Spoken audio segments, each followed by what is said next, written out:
എവിടേക്കാണ് സാറിന്റെ വേറെ ബ്രാഞ്ചസ് ഉള്ളത്? കൊച്ചിയിലാണ് ഇന്ത്യയിലെ ഹെഡ് ക്വാർട്ടേഴ്സ്. ന്യൂയോർക്ക്, സിറക്യൂസ് ന്യൂയോർക്കിലാണ് US ഹെഡ് ക്വാർട്ടേഴ്സ്. ഇത് രണ്ടും കൂടാണ്ട് ട്രിവാൻഡ്രത്തും കൊല്ലത്തും ഞങ്ങൾക്ക് ഓഫീസുണ്ട്.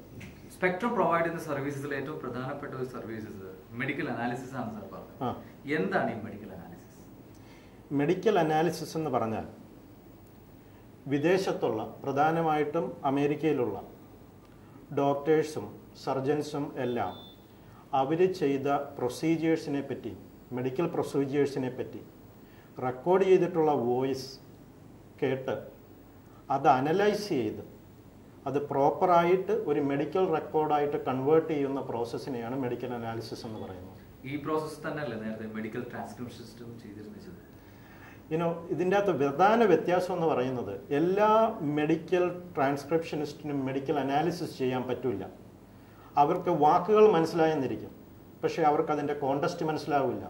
അപ്പോൾ മെഡിക്കൽ അനലിസ്റ്റ് എന്ന് പറഞ്ഞു കഴിഞ്ഞാൽ അവർക്ക് മെഡിസിനെ പറ്റി വളരെ നല്ല ഒരു ലെവൽ ഓഫ് നോളജ് തന്നെ ഉണ്ടായിരിക്കണം.